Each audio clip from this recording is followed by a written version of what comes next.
Hi, everyone. Welcome back to another episode of the Ancient Philosophy Podcast. I'm Doug Campbell, an assistant professor in the Department of Philosophy at Alma College in Michigan, and I'm also the host of the Ancient Philosophy Podcast, which is the podcast that explores important topics in the history of ancient philosophy, whether that's in Greece or Rome or India or China or the Near East and beyond. And in today's episode, I have a fantastic interview with Professor Monte Johnson, who is a professor in the Department of Philosophy at the University of California, San Diego. He and I discussed the work that he's done, the collaborative work he did with Professor Doug Hutchinson, who is emeritus professor at the University of Toronto. He and Doug Hutchinson have done some fantastic, exciting work reconstructing a lost work by Aristotle, the Protrepticus. One of the saddest facts about studying ancient philosophy is the awareness of how many ancient texts have been lost to us. As Monty points out early in this episode, on any account, the majority of Aristotle's works are lost, and that's just the way things go in antiquity. One of the most important Stoic philosophers, Chrysippus, wrote hundreds and hundreds of works, and not a single one of them survive. It is so exciting to be speaking with someone who, alongside his collaborator, Doug Hutchinson, reversed that trend in some small but really, really exciting way and reconstructed a lost Aristotelian text. In this wide ranging interview, we talk about what the current state of the Protrepticus is, in what forms was the Protrepticus preserved? What sort of criteria did he and Doug Hutchinson use in reconstructing the text? And ultimately, what does the text say and what importance does it have for understanding Aristotle? As I said, it is a very wide ranging and exciting interview. Without further ado, here's my interview with Professor Monte Johnson. Thanks so much, Monty, for being here. My first question pertains to what exactly survives about the Protrepticus. It's unfortunately the fate of many ancient texts that they're written down, copied, lost, and very rarely are they ever recovered or unearthed. What exactly survives of the Protrepticus, and how do we go about reconstructing something like a lost work? Well, first of all, Doug, thanks a lot for having me. And as I was saying before, I really appreciate what you're doing with the blog and the podcast. So, thanks for that. Um, and it's true there are lost works. They tell us that something like 99% of ancient Greek literature has been lost. Well, we have some really important stuff, but we have lost the vast majority of it. So then there are works that we call lost works.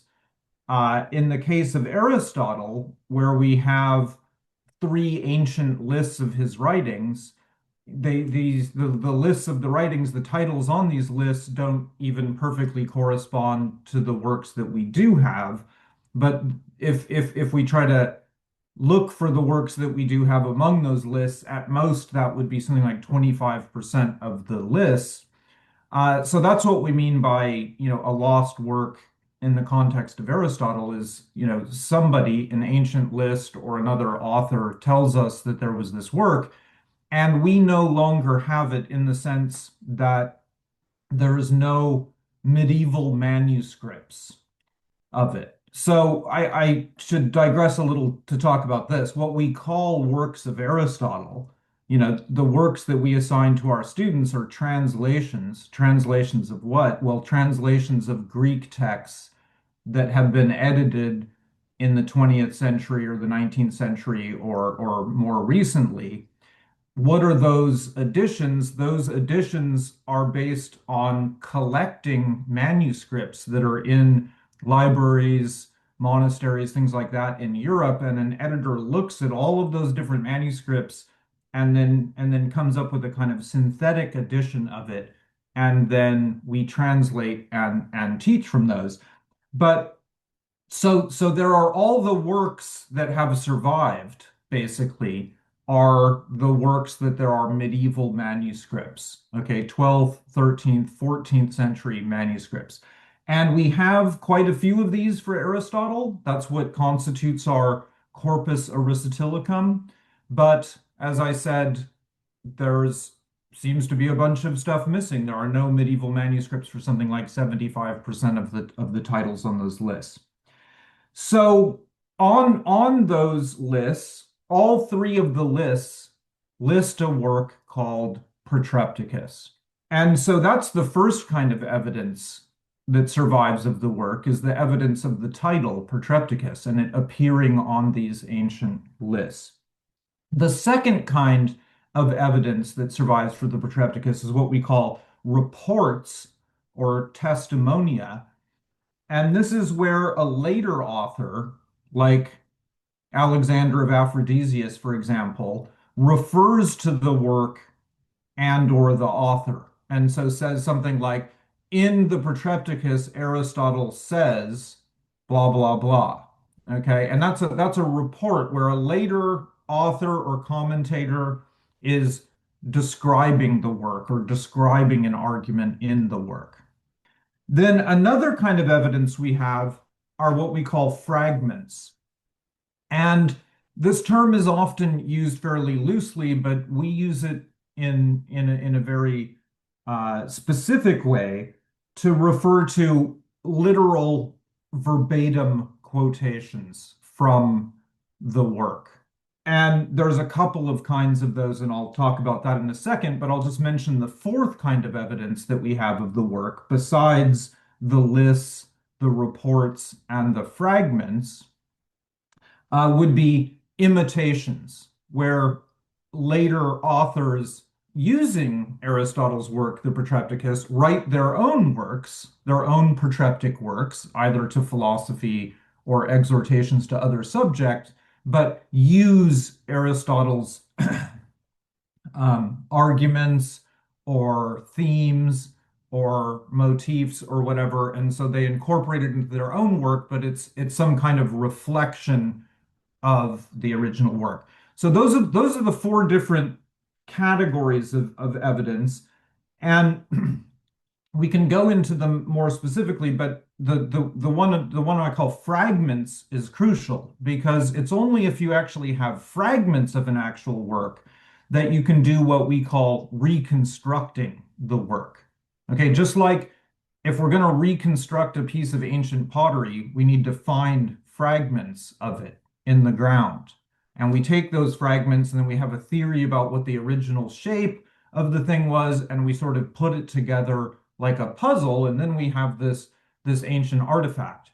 And we essentially do the same thing with texts as material archaeologists would do with something like pottery, but we do it with texts, which has the advantage of not disrupting the site that the things were taken out of. So we can be a lot more experimental with text because we're not damaging the material and so forth.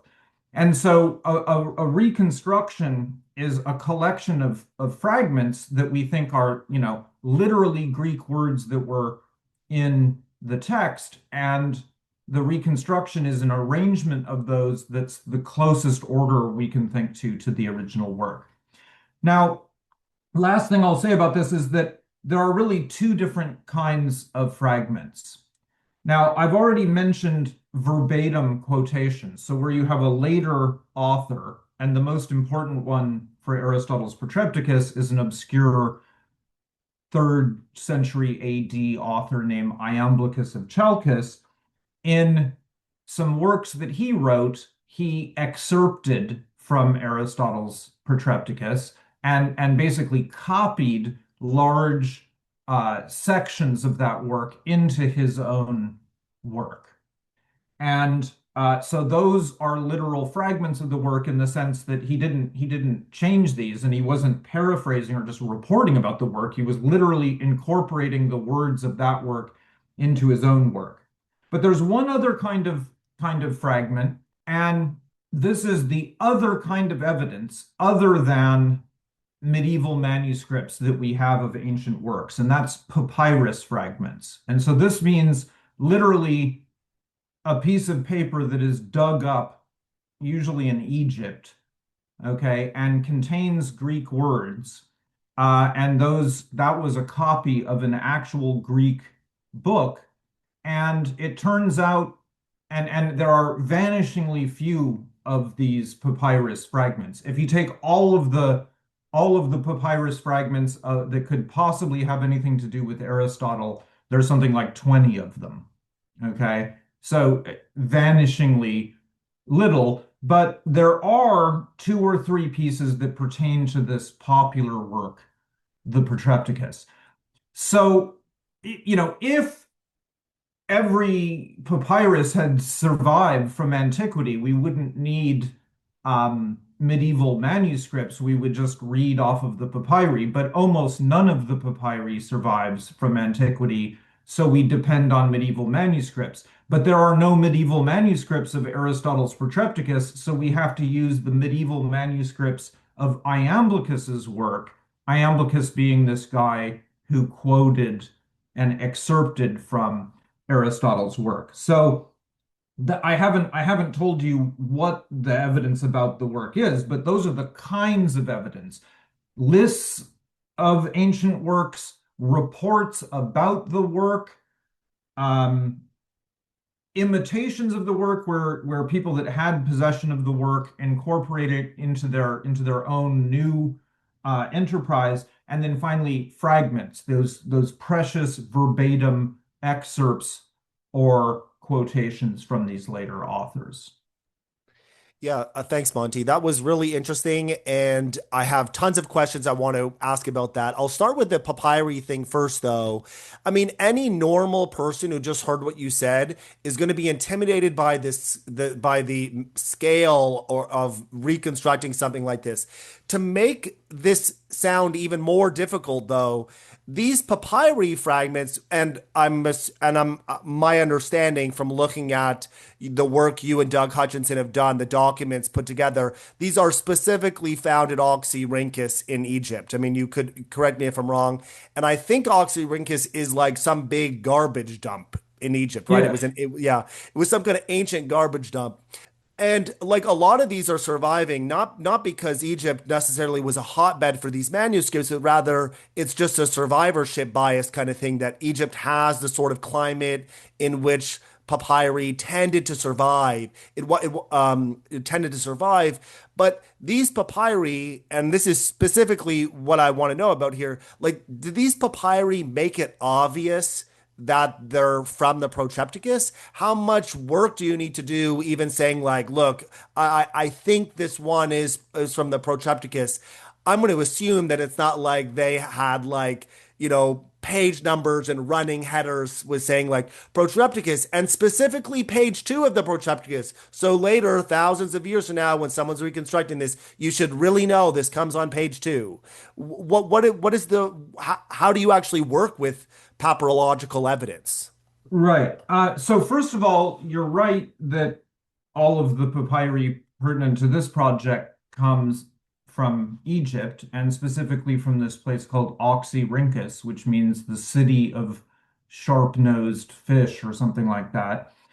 And there was a garbage dump in Egypt that in the 19th century, two Oxford graduate students discovered the largest heap of papyrus ever. And something like 90 or more percent of all papyrus that we have of Greek works comes from that one find. Okay, including both of the pieces that we attribute to the Protrepticus. Now, the reason why it's in Egypt is basically just like you say. There are some other factors. I mean, papyrus, the material originates in Egypt, and uh, Egyptians have been writing on papyrus for thousands of years, even before they were writing down the Protrepticus. And so, uh, there's there's a lot of and there was a thriving Greek Egyptian hybrid civilization for throughout the Hellenistic period and so on, and that seems to be why um these Greek philosophical materials are contained in there. By the way, there's recently been a discovery that they found on some cartonnage of a mummy. They found a papyrus that contains a fragment of the Iliad. It's not just this one garbage heap in Oxyrhynchus. There are little pieces elsewhere that, and other things that have been found, to wrap mummies in. They used papyrus, including texts like us wrapping fish in newspaper or something. Same thing. But what are these? They certainly don't have page numbers and indications and things like that. In fact, if you were to look at them, just take a random piece of papyrus, it's, a piece of paper that looks really damaged. I mean, almost, I mean, to somebody that doesn't focus on this stuff, it looks illegible. How could you get anything out of that? Some of them are only a few words long, some of them have more substantial writing, but they all have holes and gaps and tears and things like that. Okay, so all they are is Greek letters. And the way that ancient Greek was written was often all capital letters, no spaces between the words, and so on. So it's very difficult stuff to read, and there's an entire subfield of classical studies called papyrology, which scientists devoted to all they do is analyze papyri. So no, what we have is some scraps that have a few words on them. So how do we get around to attributing this eventually to Aristotle? Well, let me just give you the two most important examples. So the first one, which we call P Oxy 666 because it comes from the Oxyrhynchus papyrus, and it happens to be numbered 666, even though it's not about the underworld. It just happens to be called that. That is an extraordinary piece of papyrus that has a philosophical argument and is making a kind of conditional goods arguments about how in order to make use of external goods like money and fame and things like that, you need intelligence or else it'll actually be harmful for you, not really be a good thing for you. And so it's a fairly standard kind of philosophical argument, one that does relate to what's happening in the Protrepticus. But the but it could have been from, just as you read it, it would seem like this could be anybody in the late fifth throughout the fourth and maybe even third century just writing about this stuff. How do we know who it is, much less what work it belongs to? Well, it just so happens that that a subset of that papyrus fragment is quoted by Stobaeus, John of Stobi, the latest ancient writer, so something like a 5th century AD writer, who wrote this massive anthology of Greek wisdom. He quotes a subset of that papyrus. Okay. He has less than it and a little bit more than it. So he leaves some of it out and he includes some some other stuff. But he quotes it and he says it's from Aristotle. Okay, so that's how we get the attribution to Aristotle. And then the question is, to what work? Okay. Well, it doesn't, that text doesn't correspond to any of our works in the Aristotle corpus. So it doesn't correspond to anything we have in any medieval manuscripts. So it must be from a lost work. Which lost work?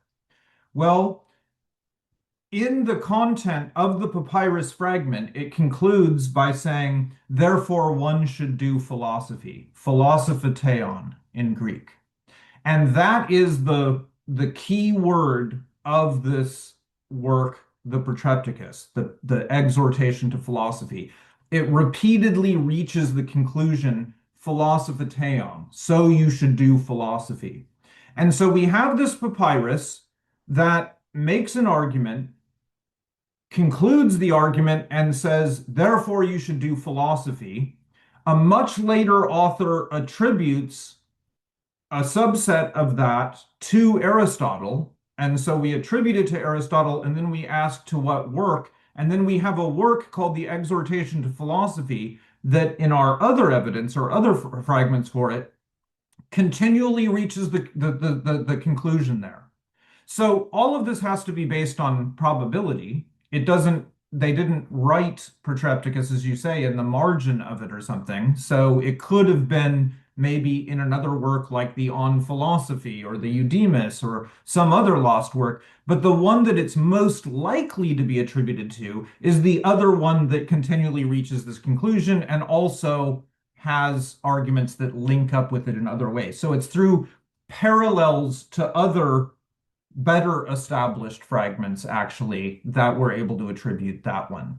And then the other really key fragment that we attribute to it, papyrus fragment that we attribute to it, P Oxy 3659, that one is also based on probabilistic arguments, but they're much less secure because we don't have Stobaeus quoting it and attributing it to Aristotle. And it's really us that are saying it's Aristotle. It's and that's on the basis of certain details of what it says and certain ways that Aristotle argues. We think we can discern and the way it links in with the other kinds of fragments that are more secure. So those are two different cases, and you could definitely say that the first one we're on more solid ground, incorporating it into our reconstruction, and the other one we're on less solid ground. And there's other papyri that we've considered that we've analyzed for these purposes, and either we can't reach agreement on whether it should be included, or we said no, this is probably in some other work, or this isn't Aristotle, or that sort of thing. But at least for these, we think we're on pretty solid ground. Yeah, I mean, what a remarkable project and undertaking. I see what you mean about there being, maybe being different levels of confidence in your attribution of these passages to Aristotle. It makes perfect sense. The first one would be attributed to him. I mean, if you've got that quotation from Stobaeus or the attribution from Stobaeus, that makes sense to me. The second one, I mean, I can see your reasoning, but I want to invite you to zoom in a little bit more on that determination of Aristotle's authorship of that passage. You don't necessarily have to talk about that specific passage because I am actually interested in a more general, broad, outliney kind of way, how you determine whether the authorship is Aristotelian, what sorts of evidence goes into that. I mean, again, it's one thing if someone's straight up quoting Aristotle and citing him. But what are some other sorts of evidence that you can use when attributing something to Aristotle? Could you say a little bit more about how that process of attribution works? Sure. And I do think it would be best to illustrate it with this specific one because it's very short, and it's interesting in itself. And then you'll see the kind of reasoning we're using, and you can see why it's would be less probable than the other one, but that there could be a solid, probabilistic argument about it. So I'll read you our translation of Poxy 3659. And it goes like this. This is just translating the Greek words that appear on this fragmented piece of paper in Egypt, okay? And what about the philosophers themselves? If you confine them together in the same house and an equal number of madmen in another house next door, you would get much, much greater screaming from the philosophers than from the madmen. In fact, this Antisthenes here, he says he'd rather feel madness than pleasure. And Aristippus, and now the papyrus starts to break up, and Aristippus, what, dot, dot, dot, is mad, dot, dot, dot, and what about Plato? It tantalizingly says at the end. Now, unfortunately, it was ripped, and so we don't know what he went on to say about Plato. But there's a couple of things that appear in here that make us attributed to Aristotle and to this protreptic work. So first of all, it's about philosophy and whether we should do philosophy. But it's an argument against doing philosophy. It's actually what we call not an apotreptic to philosophy. Somebody's trying to discourage you from doing philosophy. Someone like a parent whose child is saying, I want to major in philosophy, and then the parent is ranting about why they shouldn't do that. And the parent's argument is a lot like the argument they make nowadays, or that other people make about philosophy, that philosophy doesn't accomplish anything. It just creates disagreement. There's as many philosophical positions as there are philosophers, and they all disagree and they never do anything productive. Now, that is an argument that dozens of arguments in the other fragments of the Protrepticus are addressed to answering. That philosophy does not create greater disagreement. In fact, philosophy is the means of resolving disagreements about issues like pleasure and so forth. So that's one thing, is that this fits perfectly. It doesn't seem like it's coming from a dry treatise. It seems like it's some kind of character that's actually speaking and making an argument. And so a piece of dialogue, and they they make an argument against doing philosophy, and the reasons they give about it causing disagreement, they substantiate by referring to different people that have different positions. So Antisthenes is someone who says pleasure's the worst thing in the world, and I'd rather go mad than feel pleasure. Well, Aristippus is someone who says pleasure is the only thing that has any value in the world, and if there wasn't any pleasure, I wouldn't want to do anything. And then Plato has his own position on pleasure, and Aristotle has his own position on pleasure, and so forth. Um, Now, it's also very typical of Aristotle, as you know, to sort of review the competing views of other people, and get those out on the table at an early stage, and then kind of sift through the arguments. And we do have Aristotle in his own discussions of pleasure considering these kind of arguments, and it's parallel um, to those. So um, those are the kind of considerations that go into it. It fits well and is parallel to other fragments. In fact, a structural argument of the work. There's nothing in it that is un-Aristotelian. There is no language that he wouldn't use. It's a anti-philosophical argument which begs for a pro-philosophical argument in order to refute it, and so on. But all that being said, yes, it could have actually originated in some other kind of philosophical work.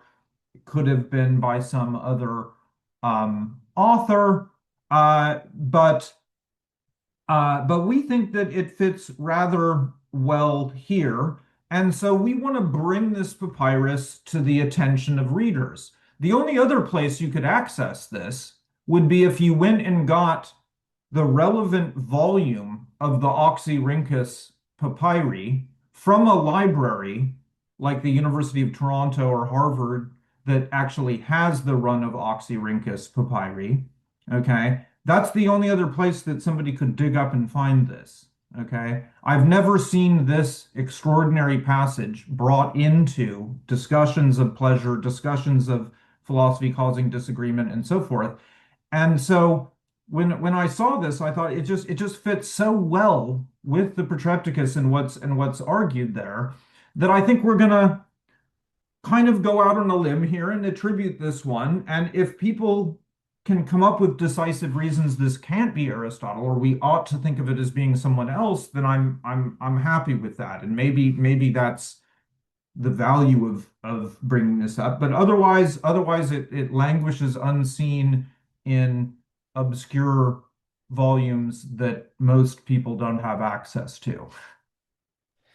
Yeah, and given what you've described about the state of the papyri, it would be even harder and more unfeasible for someone to actually go look at the papyrus itself which I don't know. I don't know whether you know what university it's at. I presume it's at some collection in a university, maybe in Europe Oxford, or yeah. It's yeah, probably I think it's at Oxford. yeah, But yes, and almost impossible to do that. I yeah, mean, only yeah, papyrologists, yeah, I mean, card-carrying papyrologists get to look at the physical thing. Now, there are images of these papyri in the Oxyrhynchus volumes, and that's interesting to look at. And there are images of several of them online. So your viewers can actually just by searching for like images of Greek papyri get an idea of what we're talking about. But yes, doing yeah. autopsies on papyri, that's a very specialized thing. We've done that. We've looked at at the 666 one, which is held by the Bodleian Library Mm. in Oxford. And both Doug and I have looked at that and made our to make sure that it fits with our edition. But this one we're taking over the edition that the papyrologist did, and depending on their images and so on. But it's Yeah. the main thing is yes, it's only this one is only probably attributed, and it's very nice to compare to the other one, which has a stronger case because of the Stobaeus attribution. Yeah. I mean, I'm personally compelled by the argument you gave. I think that's a fascinating set of considerations. Just as a side note, I often think that if you put five philosophers in a room together, you'd actually get six different opinions. I'm not so sure though that you would actually get more of a what was it put like a Or louder screaming. screaming than a madhouse. I'm not so Yeah. sure that about that. That might be But pushing it a that bit. kind of is the reputation of philosophers. And also that in itself is this interesting kind of comparison, this kind of scientific weighing, and so there's like a kind of funny quasi-philosophical argument that Yeah. you could show that philosophy is wrong because you get greater howling from this group than from the other. And so it's like a kind of hilarious, inept parody of philosophical and anti-philosophical argument. So I have a fair idea of how you're going to answer the question I'm about to ask, but I mean there are going to be many of the listeners here who have read Aristotle and think that this guy is so massively dry. His writing is so dry. Like, come on, he can't even give me an example. And like, God forbid you read Metaphysics Zeta or something like that. It's so dry that like the mere fact that this actually seems to be pleasant writing counts against the Aristotelian attribution. Yeah, I think it's a really safe, secure point to make. For most people that have read Aristotle. And the first thing I want to say is that our impression of his style as being dry, rebarbative, technical, repetitive, and so on. First of all, that was not his reputation in antiquity. So multiple rhetoricians and people like Cicero talks about the golden flow of Aristotle's speech, and that no one was more eloquent and so forth.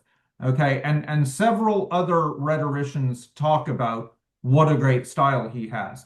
And what they're talking about is his popular or published works, what we call his exoteric works.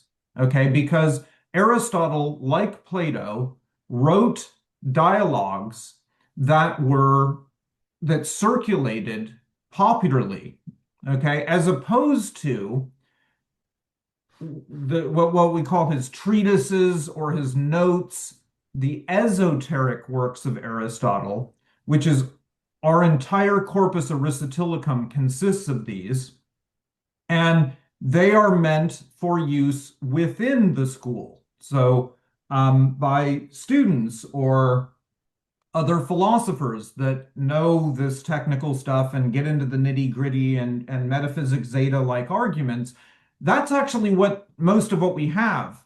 That's all of what we have in of medieval manuscripts of Aristotle. Okay, so that creates a problem for a modern teacher, which I know you're very familiar with. Hmm. which is that you read these literarily brilliant dialogues of Plato, characterizing Socrates and his friends, and they're arguing, and it's really depicting great things about how to do philosophy. And students love or hate Socrates, but they fall into the spell of Plato because those dialogues are just so brilliantly written. But now it comes time after midterm. Now let's introduce them to Aristotle. Okay, what are we going to do now? Have them read the categories? Okay. Have them read the metaphysics, as you say, dry, rebarbative, technical, repetitive, and students just hit a wall. And this is what the original motivation that Doug Hutchinson and I had for this entire project was. I back when I was a grad student at the University of Toronto, TAing for his ancient philosophy class, we said, we just keep running into this problem of it's just too hard to shift gears entirely in Aristotle. We need some other way to ease people into the Aristotle.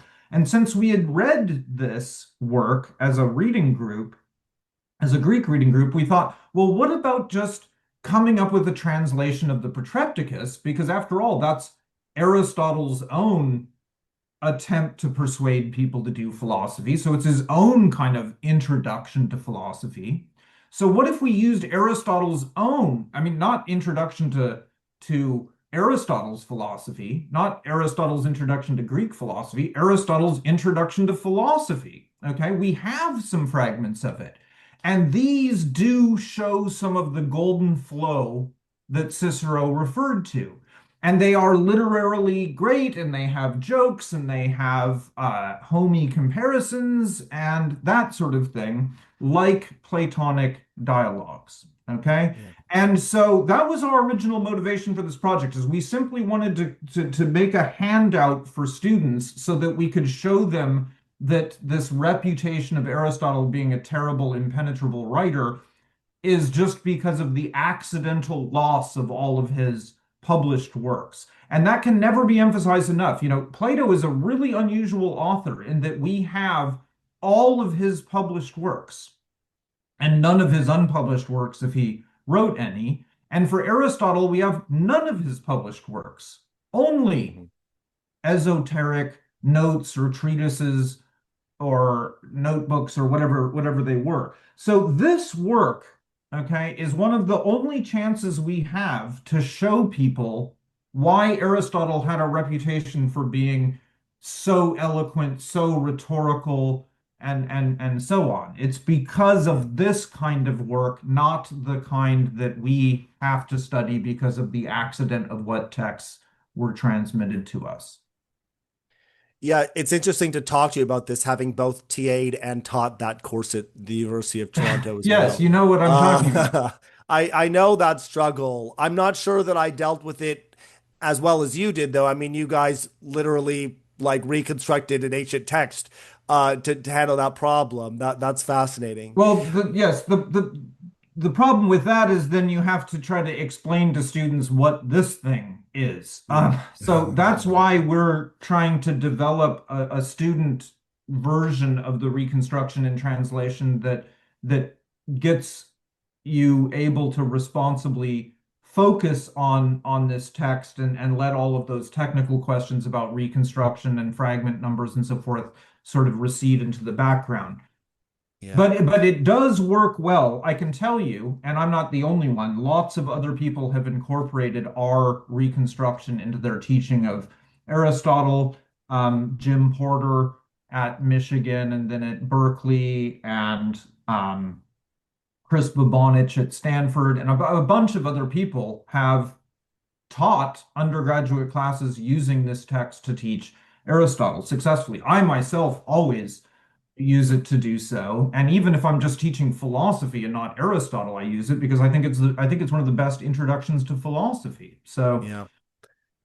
Yeah, I mean, I'll really have to take that into consideration seriously, as I always tweak my courses over the summer. I'll have to take that into consideration. But I mean, it does really do a lovely job introducing students to philosophy and painting a picture of what philosophy is and what its benefits are, which is a good way of transitioning to the content of this text, which you've alluded to a few times. If you agree with me about a good jumping in point here, let's think about what protreptic is as a genre. What does protrepticus mean? And what is it that Aristotle's uh, defending here in this text? I think that if you agree with me, I think that's a pretty good way of getting into the Sure. content of this. No, that's a great way of getting into it. So first of all, just on the word, protrepane means to turn towards something. Okay. And there's an antonym, apotrepane, which means to turn away from it. Okay. That's what the Greek term means. Now, um, Aristotle in his rhetoric, there's three different kinds of rhetoric, the kind that deals with the past, the kind that deals with the present, and the kind that deals with the future. The kind that deals with the future, which he calls deliberative rhetoric. Okay, so where you and I are deliberating about what we should do, like where we should go to lunch or whether we should invade another country or whatever. Okay, then one of us is going to give arguments for that and the other arguments against it in an attempt to turn the audience around to our side. So Aristotle divides future-oriented deliberative rhetoric into two kinds, protreptic and apotreptic. That's just his own classification of rhetoric. So he also authored this work entitled the Protrepticus. So it literally means something like the work that's turning you towards doing something in the future. And it's clear that that thing is philosophy. It's the protreptic to philosophy. So we translate the overall title, Protrepticus, to exhortation to philosophy. Exhortation is the Latin translation of the Greek term protreptic. Now, several other authors prior to Aristotle wrote works entitled Protrepticus. So Antisthenes and Aristippus wrote works called Protrepticus. Okay, and Plato, his work Euthydemus, was subtitled in antiquity Euthydemus or the Protreptic work. Okay, because that work is about whether you should do philosophy or not, and you might think that the conclusion of it is that you should do philosophy as opposed to sophistry or something like that. Or at least there are protreptic arguments within it. So this was already an established genre before Aristotle, people writing texts that encourage people to do something to turn their lives around to some other way of life or doing something else. And he wrote his own protreptic work. Okay. And then following Aristotle, lots of other authors also wrote protreptic works, some of them protreptics to philosophy, but they became more and more specialized. So after Aristotle, it's often a protreptic, to a certain kind of philosophy, Epicurean philosophy, Stoic philosophy, that sort of thing, or even to other specialized fields, like protreptic to medicine, okay, or protreptic to statecraft, or protreptic to Christianity. Okay, all of these having the same goal. They're future-oriented, deliberative rhetoric about why you should, for example, do medicine, why you should study medicine, okay, or why you should engage in politics. Um, so the genre of Protrepticus is all works that the purpose of the work is not just to teach you something, to inform you about something, to tell you about what happened in the past, to praise somebody's character in the present, but they're works that the entire purpose of the work is to get you to do something, persuade you, as it were, to do something that you're not doing. Okay. Now you're doing philosophy right now, even, and so you don't need a protreptic to philosophy, but your students that aren't philosophy majors and have no idea what philosophy is when they take your course, they need a protreptic to philosophy. Somebody needs to explain to them why they should be doing this. It's not obvious why you should be doing it. And there are some arguments that occur to the to everyone about why you ought not to do it. Well, because you should do something that makes money, or you should do something where the people actually agree on the subject matter instead of disagree, and so on. Okay, so that's the word and the genre. And now I think the third part of your question was about Aristotle's Protrepticus. So what's unique about Aristotle's Protrepticus? Okay. Um, and I think we'll talk later about our theory that it's a dialogue, but overall, the situation that faces Aristotle is this. This is one of the only works, maybe the only work of Aristotle's that we can actually confidently date to the mid 350s when he was still a student in Plato's academy. Okay.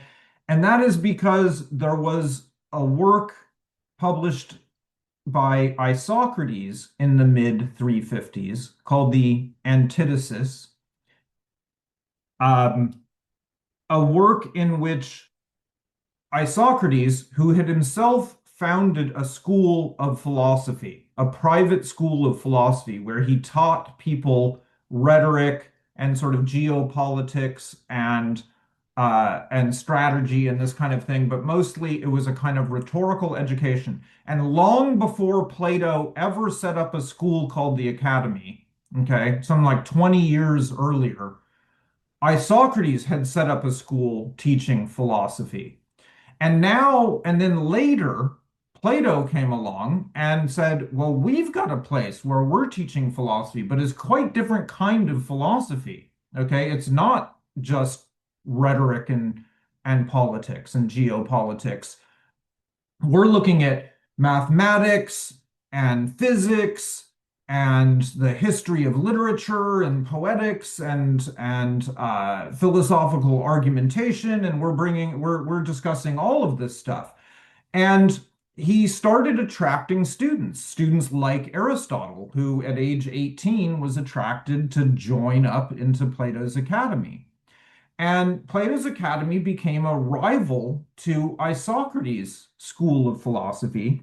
And so Isocrates wrote this work called the Antithesis, which is kind of an apologia for his own life, where he imagines himself being accused of something. And so the work is the occasion for him to defend his own life and his own views. And what he does there is, sort of explain his own view about rhetorical philosophy and what real training in philosophy is about.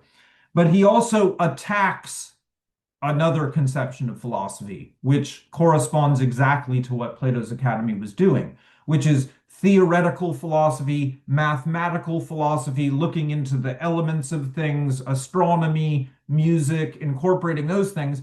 And Isocrates says, this really isn't philosophy. This is some kind of like mental training that may be useful when students are young, but by the time, they reach my school, they need to be getting serious about business and military and geopolitics and politics and rhetoric. And so that stuff isn't really philosophy, and it's a waste of time, and you should really be doing my concept of philosophy. So it's kind of an advertisement for his own school. Okay. Now, this work, the Protrepticus, the consensus is, I mean, of all scholars that have ever looked at any version of it, is that it is Aristotle's response. It is written in response to that as a defense of doing this academic, theoretical, mathematical kind of philosophy that was so popular, inspired by Pythagoreanism, but also continued, by other great mathematicians which were around the school at the time, and that we can see them in dialogues in Plato and that sort of thing. Okay, so Aristotle's work, that's the milieu of Aristotle's work, is that it comes out in the mid 350s as a response to an attack on academic philosophy.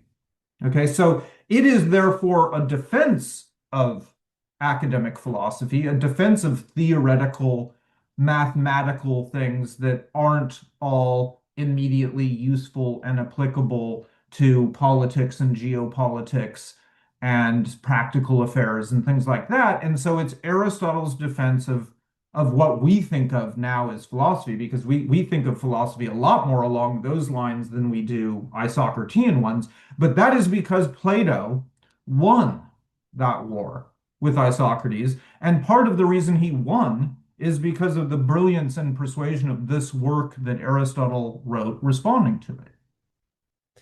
Yeah, Okay, so it's I didn't get into detail about any of the arguments yet or what the overall argumentative structure is, but that tells you, you know, the meaning of the word, the genre, how Aristotle's work fits into the genre, and then generally what the environment was. Yeah, I mean, seeing you paint this picture of the intellectual landscape in the first half of the fourth century BC, it's a fascinating picture you're painting. We don't have to go down the Euthydemus rabbit hole very deep, but I am curious, do you read and do you think about the Protrepticus in parallel with the Euthydemus, not just because they're both instances of the same genre from the same century, but my understanding of the scholarship on the Euthydemus is that many people also read it as a response to Isocrates, and I believe the end of the Euthydemus has some kind of veiled Yeah, reference. attack at Isocrates. Like Yeah. how is it useful or profitable to read these things in parallel with each other? Oh, yeah, it certainly is. I mean, first of all, yes, one place that Plato officially refers to Isocrates is in the Phaedrus, which is also Mhm. about rhetoric and the nature of rhetoric, and he pays him a kind of backhanded compliment or damning him with faint praise, saying, "Oh, I think this guy is very promising, and what he's doing is good, as long as he does it like this and not like the way he actually does it." Yeah. And then, yes, scholars have correctly identified that Isocrates and that kind of rhetorical education is one of the targets of the argument in the Euthydemus. And the Euthydemus is somewhat complicated, and Plato's approach to protreptic is somewhat complicated because Plato is actually has some misgivings about this developing genre of protreptic, and he doesn't think that mere protreptic goes far enough. So there's a real limit to what you can accomplish by just encouraging people to do stuff. And to some extent, that he doesn't think that it can go that far, and so he actually imitates in the Euthydemus and elsewhere other kinds of protreptics that he makes fun of and rejects. And certainly his that work, especially that work, Euthydemus, is in no way a straightforward protreptic to philosophy. It has all it's really him giving a kind of apotreptic to this sophistic kind of argumentative techniques and that sort of thing. But absolutely correct that if we are to reconstruct the intellectual environment of the first half of the fourth century, during which all of the Platonic dialogues were written, the works of Isocrates, and when Aristotle started writing, then we need to take the Euthydemus into consideration, and we need to take Isocrates into consideration. I mean, there's a lot of people, you know, I'd never read any Isocrates until I got to graduate school. You know, the Platonic paradigm of philosophy is so dominant that we barely even read him anymore. Um, but if you really want to know why somebody would be arguing for or against philosophy or certain kinds of philosophy and not others, you got to kind of take that into consideration. And so a lot of our work on this has been actually, yeah, reconstructing what that whole environment was like, what the live arguments within it were, and how this work, which we know has to occur around then, how it fits into that. Yeah. Yeah, I see where you're coming from with that. I mean, there are some more questions that I want to ask about the Platonic influences or possible Platonic influences, but I think it's worthwhile before we get into the influences to actually talk about the arguments and how Aristotle defends philosophy and the philosophical life.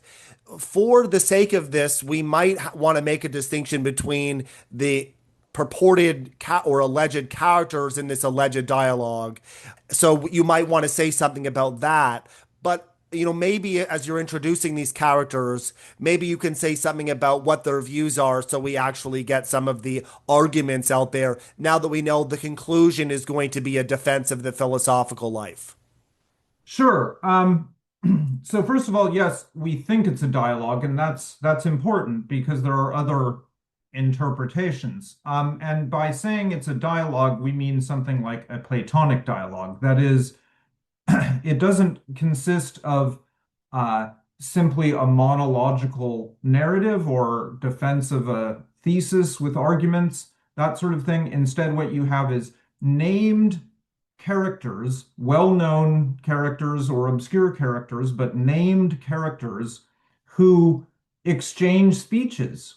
They give speeches and they listen to speeches and they respond to them. And the argument develops based on what the earlier speakers had said. Okay, so that's our conception of what the work is, that it contains adversarial speakers. That is, people that argue against each other. So, for example, um, some argue against doing philosophy, others argue for doing philosophy. Some argue for doing a certain kind of philosophy, but not doing another kind of philosophy. Others argue for doing both kinds or only the latter or whatever. So let me be more specific about that. So as in the current version of the Reconstruction, and this is pretty much what all that our evidence seems to show, there's three or four main speakers. One of the main speakers is the person sputtering with contempt against philosophy in that Oxyrhynchus papyrus that I read you before. So an apotreptic speaker, somebody who's just against doing philosophy in general. And we think and making arguments like because philosophy just creates disagreement, not agreement, and it creates chaos and it's a waste of time and you should be doing something more useful. We don't know who that character is. We don't have a name for that character. So we say this is the anonymous detractor of philosophy, basically. The three other characters that we do name, and so we put them in quotes, and they're known named authors. Okay. Isocrates of Athens, who we've been talking about. And by the way, we should be careful that listeners don't get confused between Isocrates and Socrates. Socrates, the teacher of Plato who wrote nothing. Isocrates, the rival of Plato, who wrote as much as Plato did, basically. So we think this Isocrates was a character in the dialogue. That is, Aristotle wrote speeches that he put into the mouths of a living person, Isocrates. The third character is somebody is a known philosophical writer, Heraclides of Pontus, not to be confused with Heraclitus of Ephesus, the pre-Socratic philosopher. This is Heraclides of Pontus, who was a member, like Aristotle, of Plato's Academy, and he was an enthusiast of Pythagoreanism and really kind of esoteric, theoretical, mathematical, astronomical philosophy. Okay, and the fourth character is named Aristotle. Okay, so in other words, Aristotle made himself a character in his own dialogue and made up speeches for that character. Now, interestingly, Cicero tells us some interesting things about Aristotle's lost dialogues. he tells us that Aristotle innovated the dialogue genre in several ways. One way is that he wrote preambles to the dialogues. So unlike Plato, where we're just plunged really into one of the characters speaking, sometimes we have a framing technique where there's a character speaking who describes another conversation, but we're always immediately dealing with named characters. Apparently, Aristotle's dialogues started with making some kind of general point, in this case, an address to a prince of Cyprus, and saying some kind of more prosaic things, and then going into the dialogue with the named character. That's the way he innovated dialogues, number one.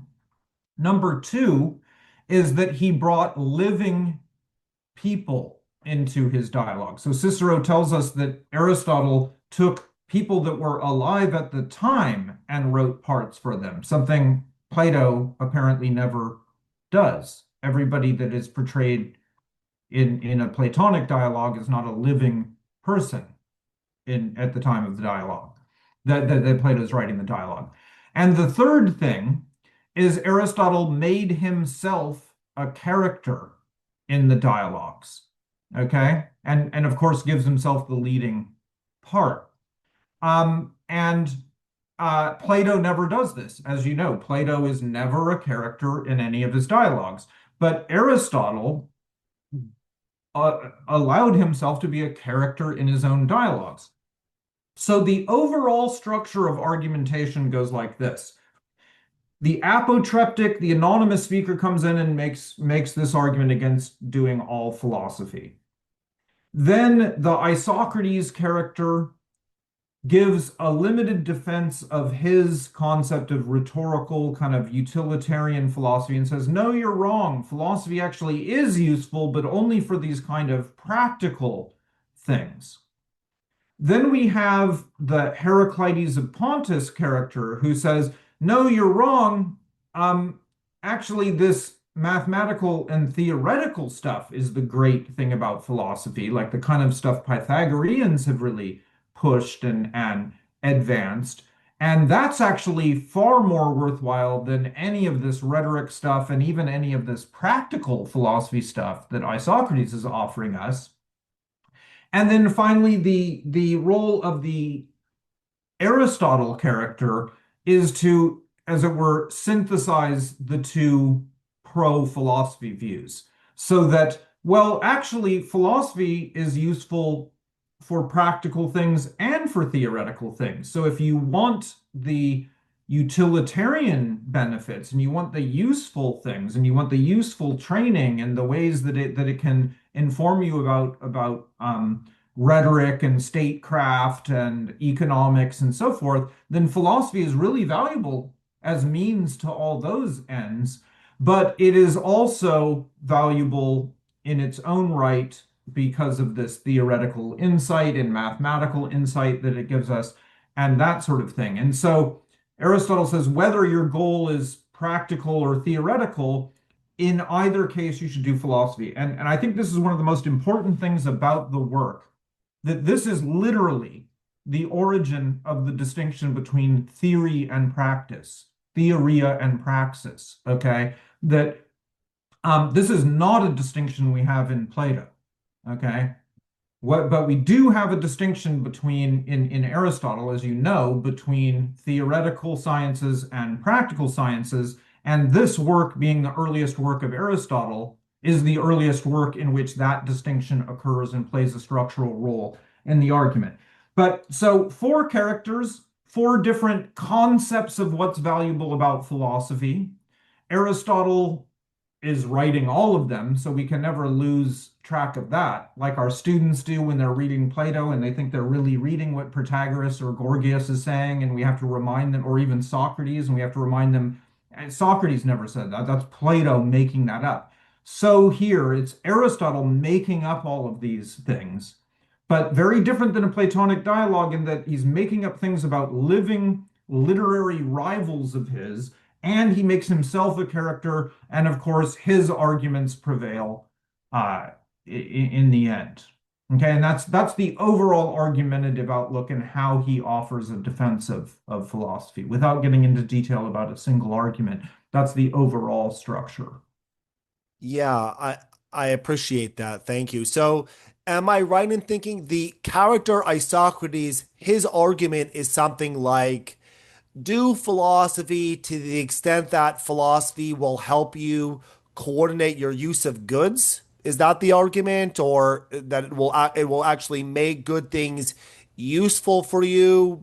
Could you say something a little bit about Yeah, the Isocrates character argument? yeah, because I mean, first of all, that was a perfect description of part of his argument is that, we call these things goods, but they're only really conditionally goods if we're able to use them correctly.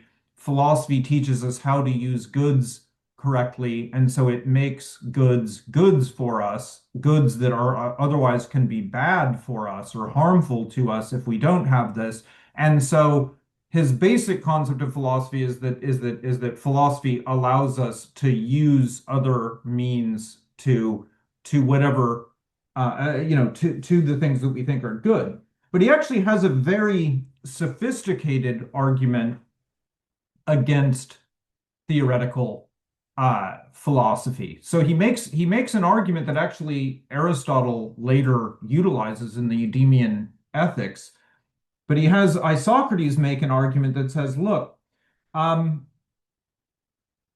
we don't practice medicine for the sake of practicing medicine. We practice it for the sake of health. Okay, I don't want to just know about health. I want to be healthy. Okay, and I don't want to just know about finance. Okay, like people that go to business school, they don't actually care about getting rich, right? They just want to know about business. No, it's not really like that. They're actually motivated to make money, and because there's no point in knowing about how to make wealth. It's the point is to have a lot of it. Okay. And he says, and in general, we don't want to just know philosophically, generally, theoretically, what the good life is. We want to live the good life. Okay. And so he says, given that that's generally the case, then if we can look at our sciences and we see that some of them are very useful and some of them are actually useless. So, for example, it's really useful because it creates enjoyment to listen to musical performances like people playing the guitar or whatever. But there's also this other really abstract field, musicology or harmonics or acoustics or something, where they go into the whole physics of it. And if our musicians studied that stuff instead of practicing guitar, then we would never get any benefit out of music. So these philosophers that go off and waste their time writing treatises on theory of music are missing the benefit of music. And the same thing for astronomy. So astronomy is useful for navigating ships, navigational astronomy, or meteorology is useful for predicting when we're going to have storms at sea so you can navigate your ship. But trying to figure out the exact positions of the stars and planets and why there's retrograde motion, that's just useless. Okay. So the useful one that gets us what we want, like safe transportation or something, is much better. Okay. And he makes a comparison of three useful sciences that have useless theoretical counterparts. And he says the former are always better than the latter because they actually give you these benefits. So that's a pretty, sophisticated argument that if philosophers focus on merely theoretical stuff, then they won't get any of the goods or benefits that is what these sciences are actually about. And so that's a more sophisticated. So Aristotle, as it were, gives Isocrates a slightly more sophisticated argument than we actually find in works of Isocrates, but to the exact conclusion that Isocrates wants to draw, which is that theoretical sciences are less useful or actually worthless and useless compared to the useful ones. Yeah. Yeah, I see what you mean there. Like, it's interesting because that's an argument that is in some respects protreptic, but then in other respects apotreptic, because it's about Exactly. getting you to turn to a philosophy, but also turn away from this other part of philosophy. Exactly.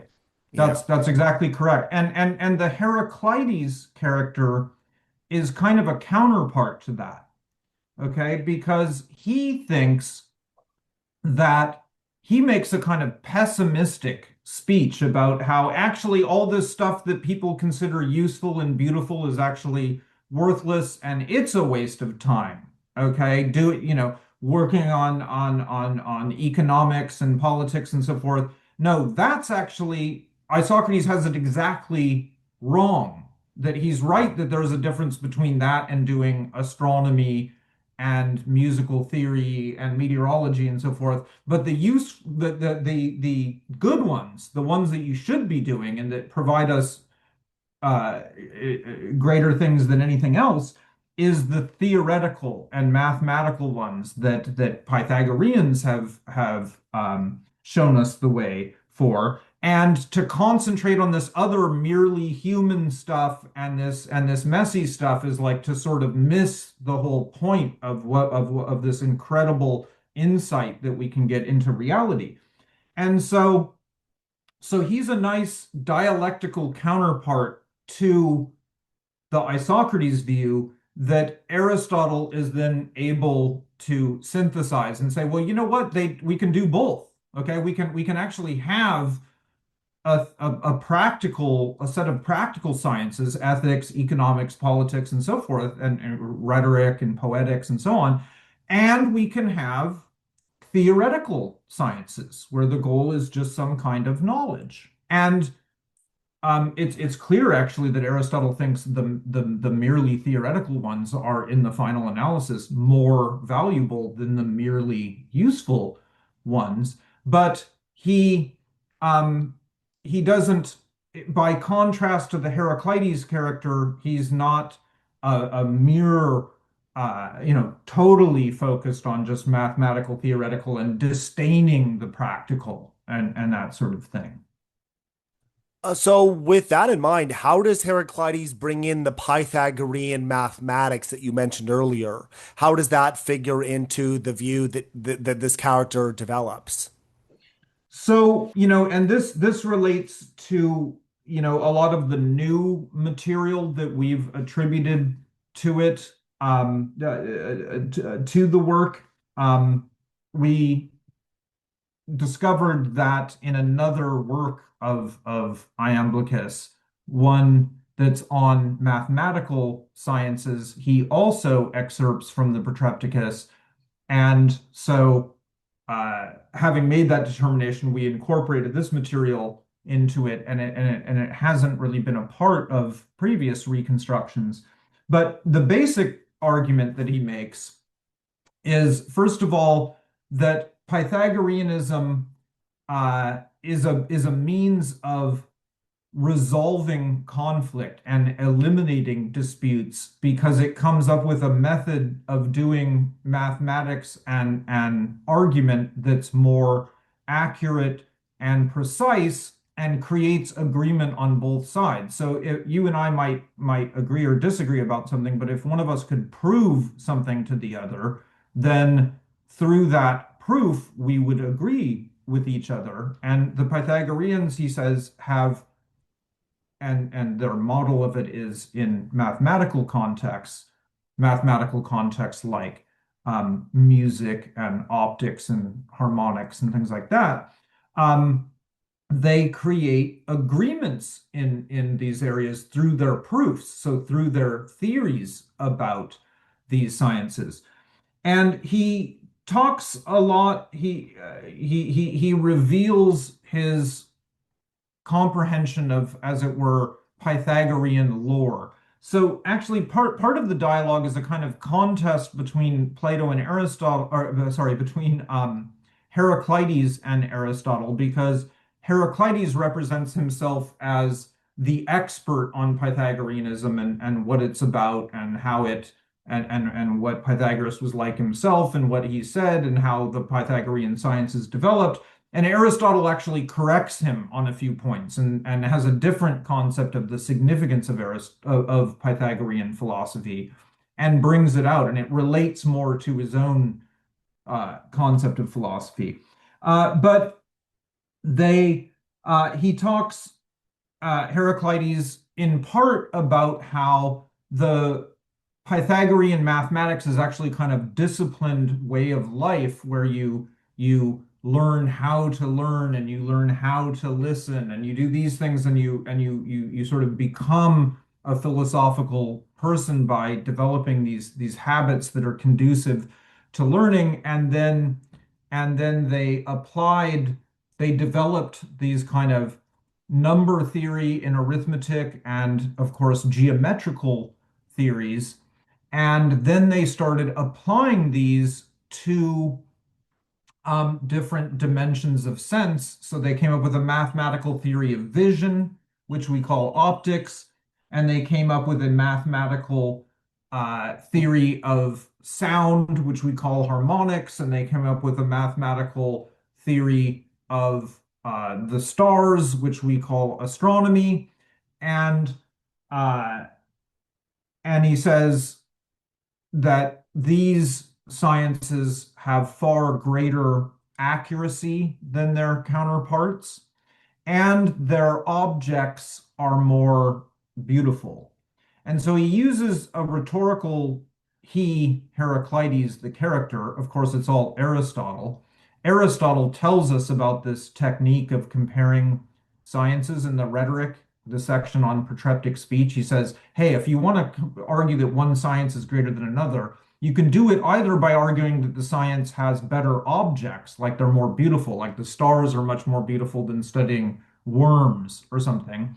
Or you could argue that that the science is more accurate, that it gives us more precise knowledge, and that would make it better than one that gives us imprecise knowledge. And so he has Heraclides make arguments along these lines that the theoretical sciences both have better objects and they are more accurate and more precise.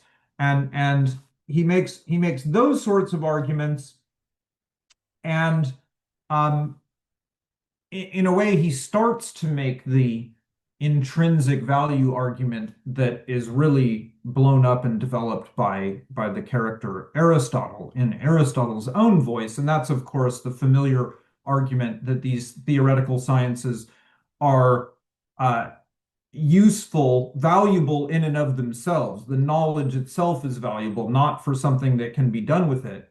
Although there is a lot that can be done with the theoretical knowledge, the knowledge itself is the most valuable thing in the entire universe. Okay, so yes, I can use my theory of the stars to navigate a ship from point A to point B and thus profit off of trading by sea. And that is a useful, valuable thing. But a theory of that gives us two things. First of all, it gives us a better version of the navigation and allows us to be actually more effective and plan better trips and more efficient and speedier and that sort of thing.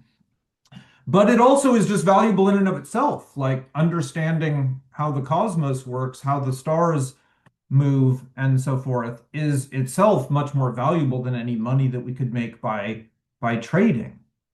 Okay, so that Heraclides is also given kind of part of that argument about the intrinsic value of Pythagorean sciences, which Aristotle develops into an argument about the intrinsic value of all theoretical sciences. Yeah, and I definitely want to ask about Aristotle, the character Aristotle's argument, and to see how where all of this goes. But before we talk about that explicitly, I am curious how you're imagining the structure of this text.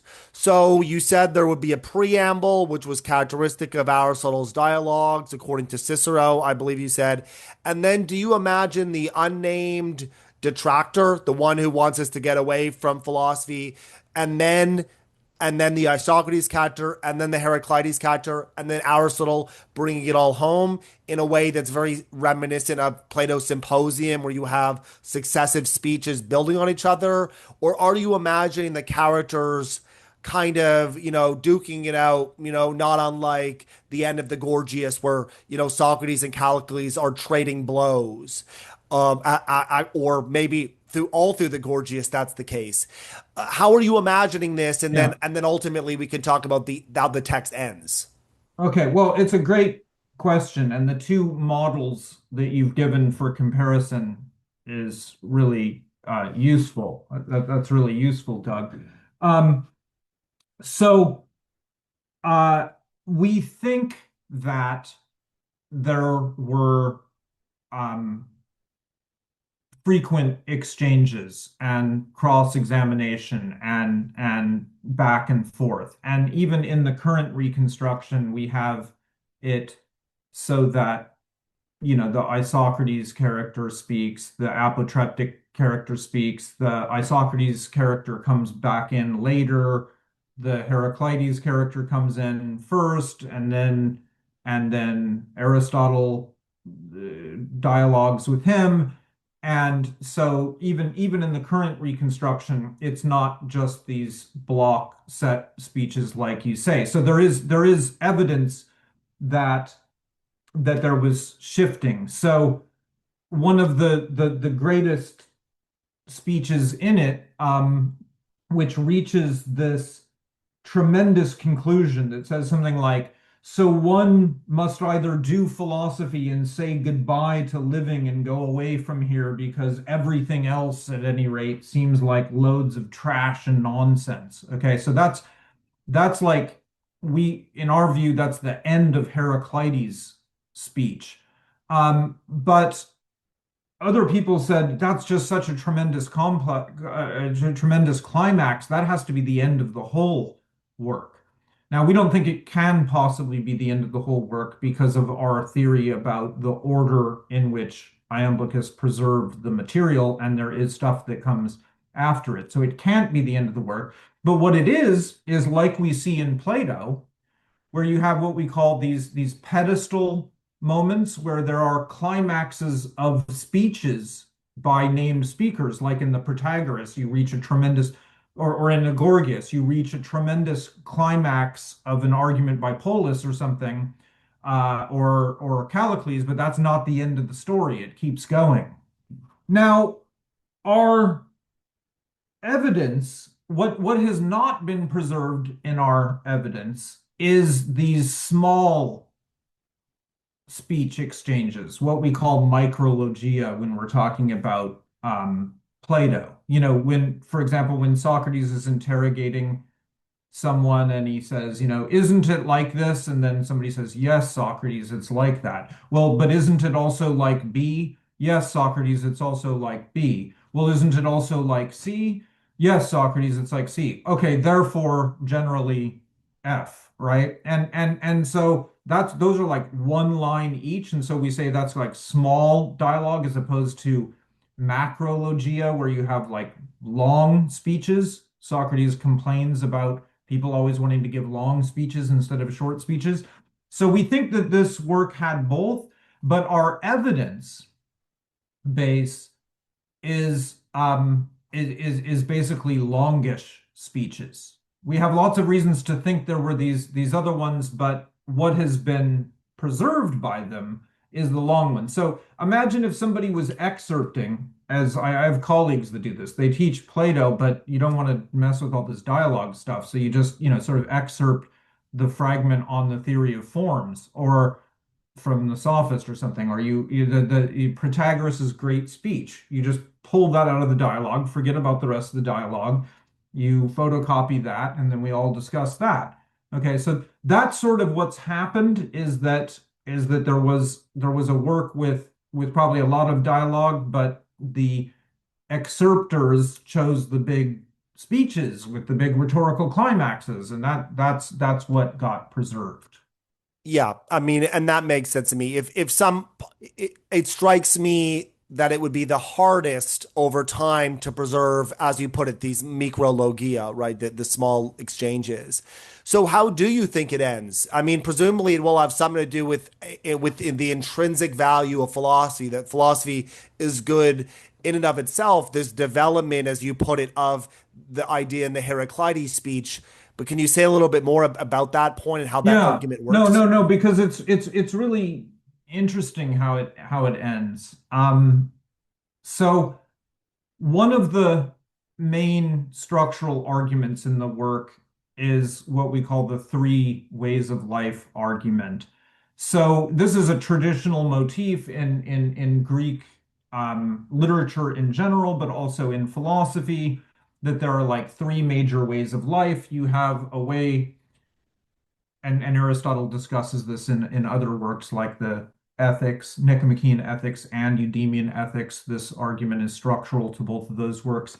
The argument is that you could have a way of life devoted to pleasure. Nowadays we call this hedonism, and that your whole focus is pleasure, like what Aristippus thought was the goal. Or you could have a way of life that's devoted to virtue, okay, noble things, political success, sort of like Antisthenes argued, but also Socrates and other people hold, right? That a life devoted to virtue. Or you could have a way of life that's like the life of the mind, the intellectual life, a way of life focused just on knowing for knowing's sake, studying sciences because you just want to know about the world. And these are three different ways of life that one might choose. And Aristotle actually says in the Ethics, well, there's this other purported way of life, making money, business school students, but he says, actually, that's just too stupid to think that that's actually a way of life, since nobody would undertake that unless it was like necessary because they were desperate. Anybody that has any intelligence realizes that if you make a lot of money, that's because you're going to use it either for pleasure or uh, noble political virtuous ends or life of the mind. So there may be four ways of life, but one of them is really just too stupid to talk about. But the three ways of life are pleasure, are devoted to pleasure, virtue, and and science and intellect. So the work ends by saying, by an inclusive argument, okay, that says whichever of these ends you hold, you should do philosophy. So if you believe that that pleasure is what life's all about, then you should do philosophy. You know why? Because philosophers understand pleasure, they know how to get more pleasure, they know which pleasures are better and which ones are worse. And he actually makes an apodictic argument to the conclusion that philosophers have more fun than other people. They have more pleasant lives than anyone else. Why? Because the objects of their contemplation are better, and so on. So if you're a hedonist, you should do philosophy. Okay, well, what if you're devoted to virtue, political nobility, practical stuff, helping other people, justice, that sort of thing? Well, then, of course, you should do philosophy, because philosophy is what comprehends what justice is and what's ethical and what's unethical and what virtue is and how to get virtue and how to inculcate it in others. Those are all things developed by philosophy. So if that's your concept of a way of life, then you should do philosophy. Now, what if your way of life is devoted to the mind and sciences and intellect? Well, then of course you should do philosophy. That's the whole point of philosophy. So whichever way of life you are devoted to, you should do philosophy. That's the conclusion. That's the overall conclusion. There's actually a few more words after he draws that conclusion about how philosophy actually creates this kind of godlike status where you are now doing, if you're really devoted to philosophy, you're now engaging in the best thing in the universe that if there is a God, then this God must be alive and must be doing something. What would he be doing? Well, the most valuable thing, which is some kind of contemplation, some kind of thinking. And so, Aristotle's God is basically a philosopher. And if we want to be like God, we need to be doing philosophy. So that argument is the literal conclusion, and then it's like mic drop and the things, and we think the thing's over. But before that, it reaches this structural, inclusive conclusion about the three ways of life that differs, interestingly, from some things Aristotle says in other ethical works, where he also uses this three ways of life uh, structure. But in the Nicomachean Ethics, the end of the Nicomachean Ethics, for example, he actually grades these and says the way of life devoted to pleasure is not as valuable as the one devoted to virtue and nobility.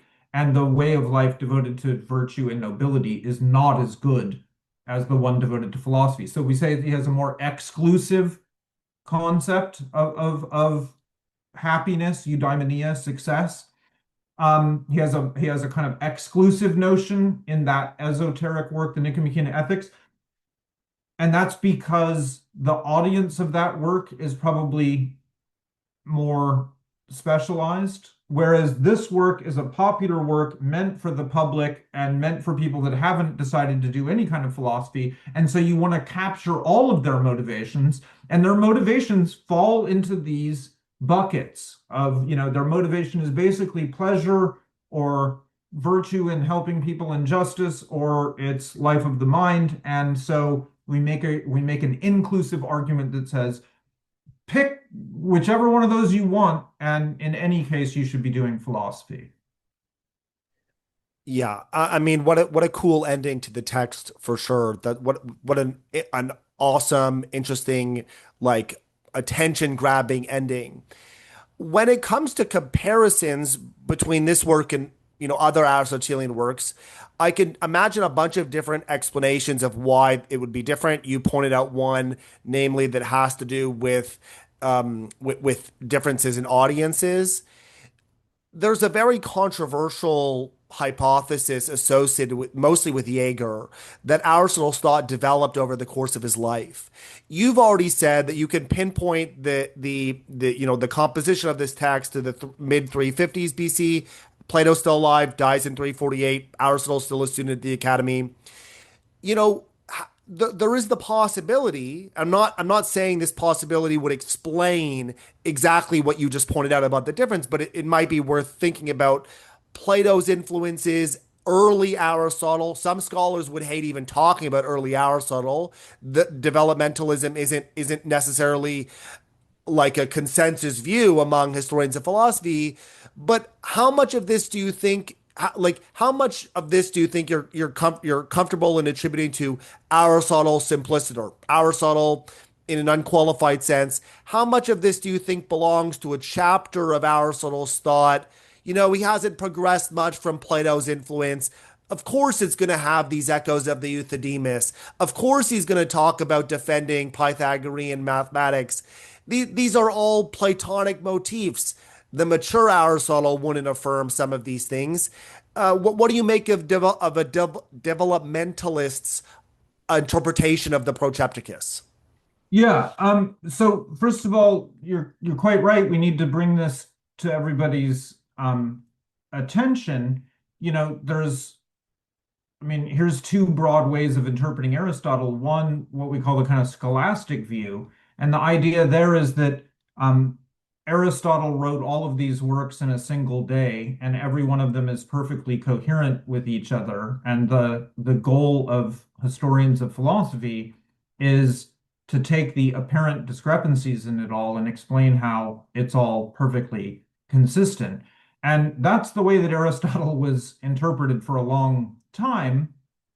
And in the late 19th century, really, but and especially in the beginning of the 20th century, we started getting these so-called developmental interpretations of Aristotle that say, well, maybe he didn't write it all in one day, and maybe we can discern that he wrote different works at different times, and then the discrepancies and apparent contradictions could be explained by his views developing and changing over time. And the most famous exponent, although he was not the first exponent, but the most famous exponent of this developmental theory was this German Werner Jaeger, who ended up working at Harvard. Um, and he wrote the most important book on Aristotle in the 20th century, Aristotle, The Fundamentals of His Development. And in so a linchpin of his argument is that we do have one work that can be dated of Aristotle, the Protrepticus. Okay, so we can look at what he says in the Protrepticus and we can look at differences between that work and other works and then show how Aristotle's views developed there. And what Jaeger thought he perceived in the fragments of the Protrepticus was that Aristotle was still in thrall of Plato and was basically a Platonist who was just absorbed in the theory of forms and was sort of just representing a Platonic viewpoint. And that would make sense if he's defending a sort of academic Platonic approach to philosophy against these attacks coming from it from outside. But in Jaeger's view, Aristotle gradually became more of his own man and developed his own philosophy. And he ended up much more of basically a scientific positivist who rejected the theory of forms and all that, and everything was now about empiricism after he'd done his biological researches and so forth. Then we get sort of Aristotle's own view and a much different view about forms as being only one of the kinds of cause and so on. And so Aristotle's views developed from Platonism in the Protrepticus to non and even anti-Platonism later in his career. And so there's a couple of ways of dealing with developmental theories. One is to reject them all and return to the scholastic viewpoint and say that all the works were written in one day. Another is to present an alternative developmental framework, so to perceive things as going a little bit differently. And one of the most important people to work on the Protrepticus and to offer his own reconstruction of it was Ingmar Düring, who was a rival of Jaeger's. And he actually put forth a developmental interpretation in a 1,000-page book or so called Aristotle. He put forth basically the opposite developmental interpretation. So Aristotle started out as a young, rebellious, reject everything my teacher says, and I've got my own way of doing things, and that's really what he was doing in the Protrepticus and other purportedly early works. But later in life he started becoming much more of a Platonist and thinking about the eternal forms, and he eventually came around to a Platonic view. Okay, so these are diametrically opposed developmental interpretations. And if you don't want to embrace the theory he wrote everything in a single day, then you need to either embrace one of these developmental interpretations or come up with your own.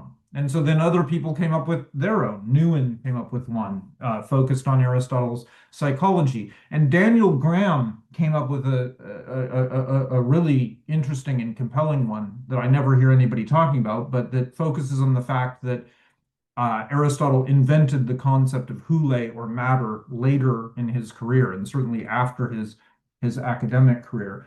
But these are what we call global developmental interpretations because they're interpretations of all of Aristotle's works. There is another kind of developmentalism that I have to mention, and we call it local developmentalism.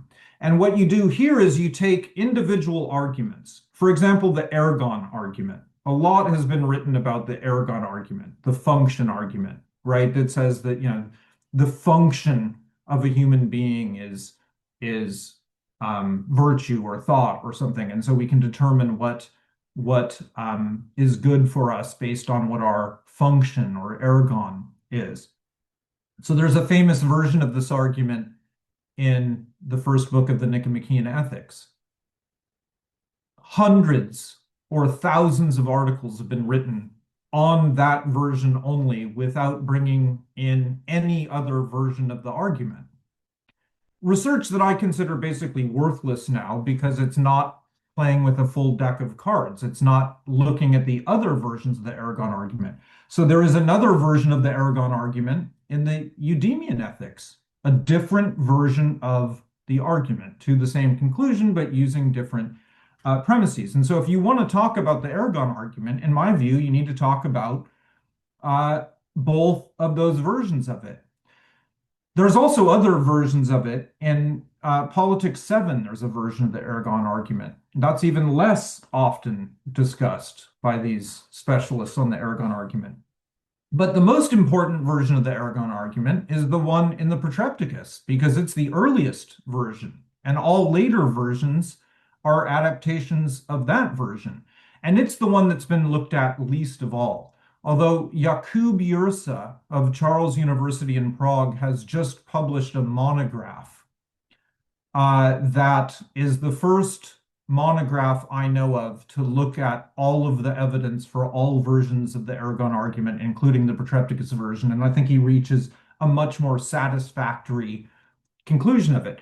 Now, in my view, these local developmental issues, where we take isolated issues and we say, could Aristotle's views have changed over time, that is an indispensable method and that we absolutely have to use.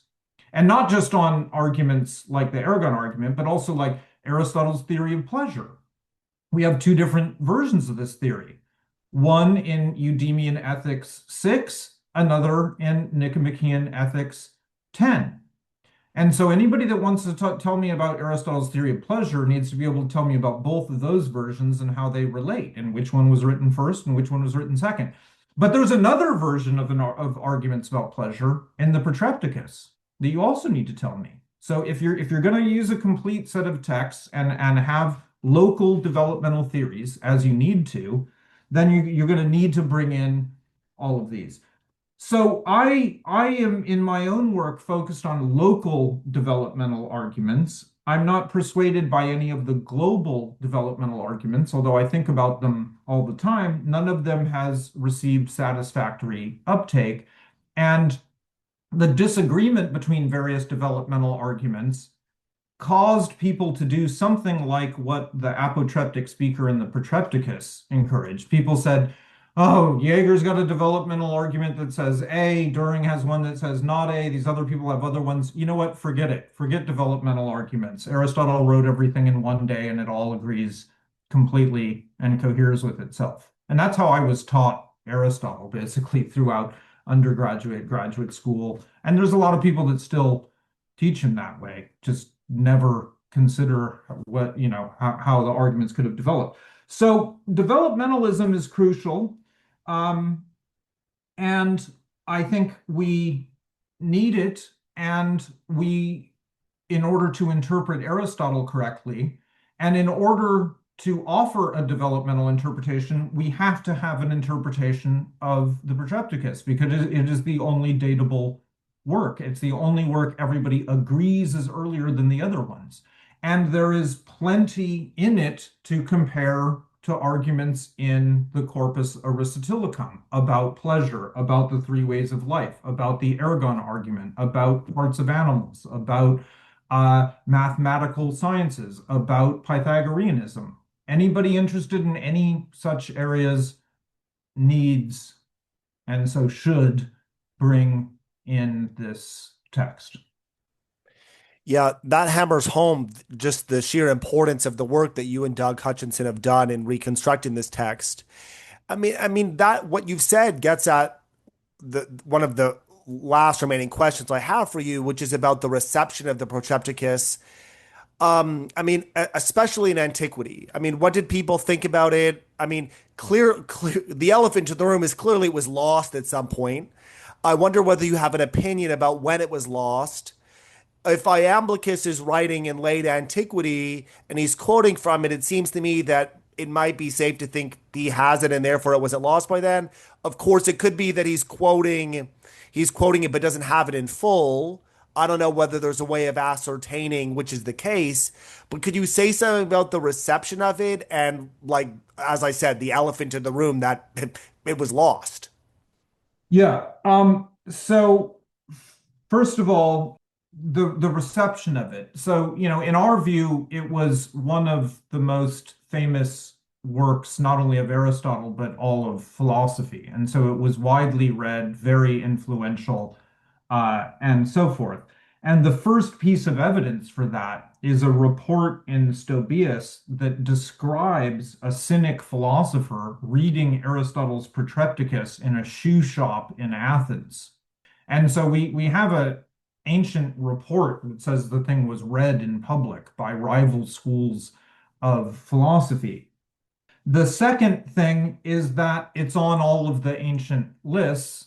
Okay, so these are catalogs of libraries, basically. And so it exists in presumably in those places where there were lists, and it was read by certain people that report from it, people like Alexander of Aphrodisias, and people like Cicero who imitated it. Cicero wrote his own version of it, a dialogue called the Hortensius, in which he took his main rhetorical rival Hortensius and adapted Aristotle's speeches for Isocrates for Hortensius, and then had Cicero be his own character in the dialogue, destroying Hortensius's arguments with pro-philosophy arguments.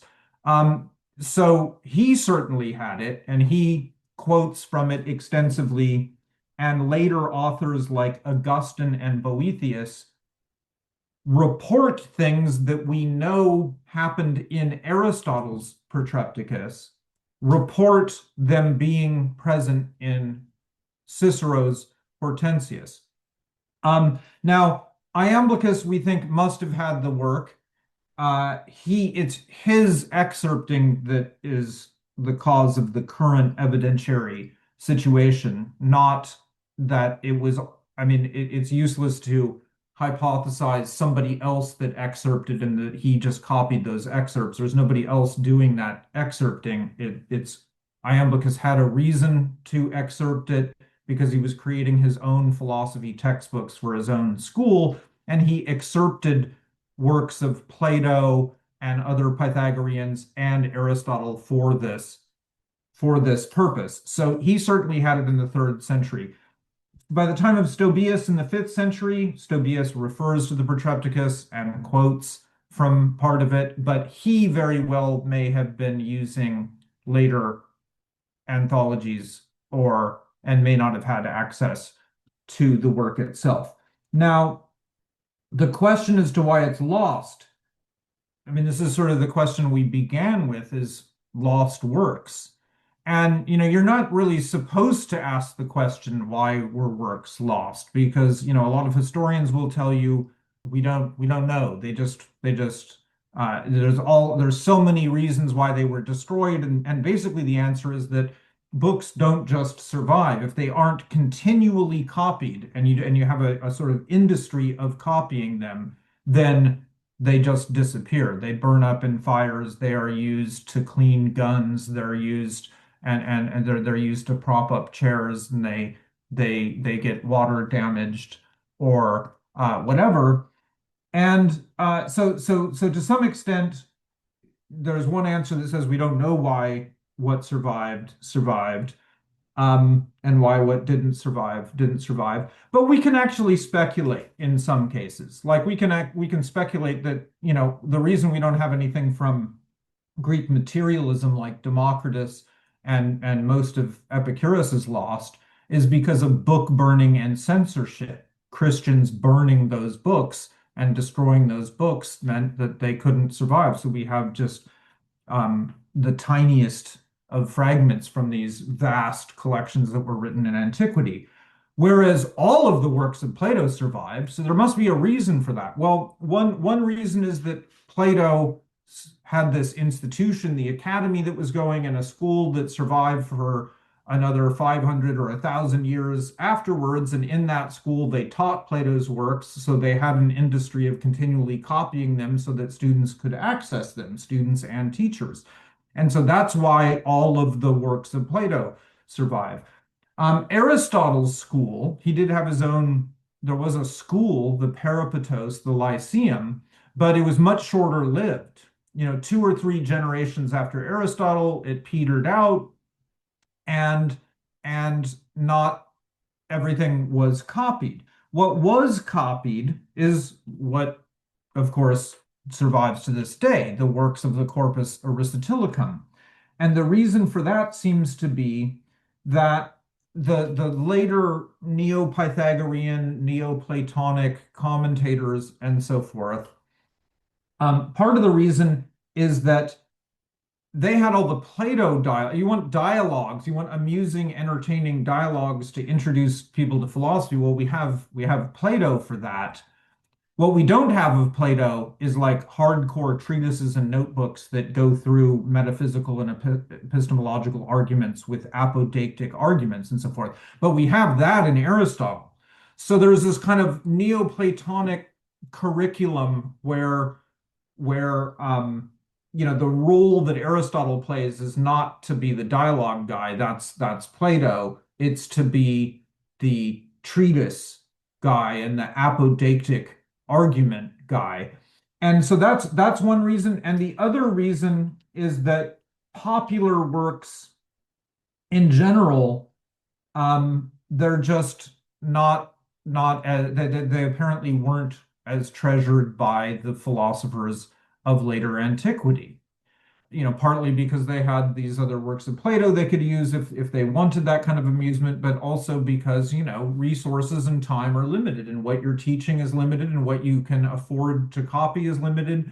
And so it was more important for them to preserve metaphysics zeta and the categories for their teaching purposes, okay, than it was to preserve the Protrepticus. And it may have actually been a perverse thing like, well, the Protrepticus is so popular and so widespread, we don't need to bother with preserving that. The ones that are headed for extinction is, metaphysics zeta, because we can't even, hardly figure out what that's saying. So we need to preserve that and carefully study that and write commentaries on every line of that, so that even if the work itself disappears, you can practically reconstruct it from quotations in commentaries.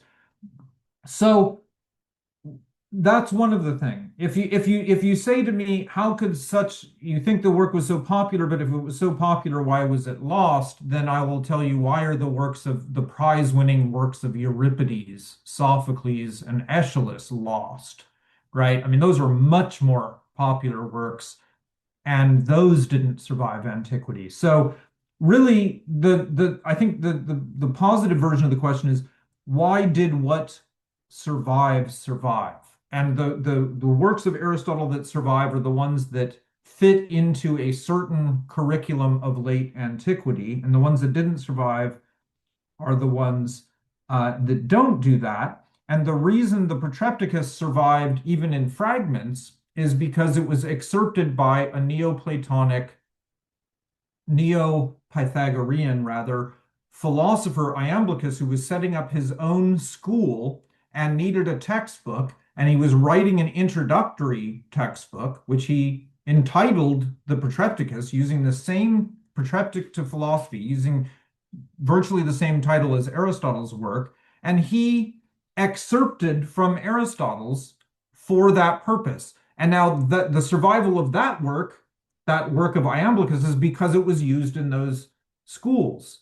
But the Aristotle work itself was no longer read. So this would be like if all we had from Plato were the great speech of Protagoras and the excerpts on Plato's theory of forms that my colleagues used to teach Plato, not bothering with the rest of the dialogue. Yeah, I see what you mean. When I was talking to my girlfriend a few days ago about doing this interview with you, she asked me a question similar to the one I asked you. Why was the work lost?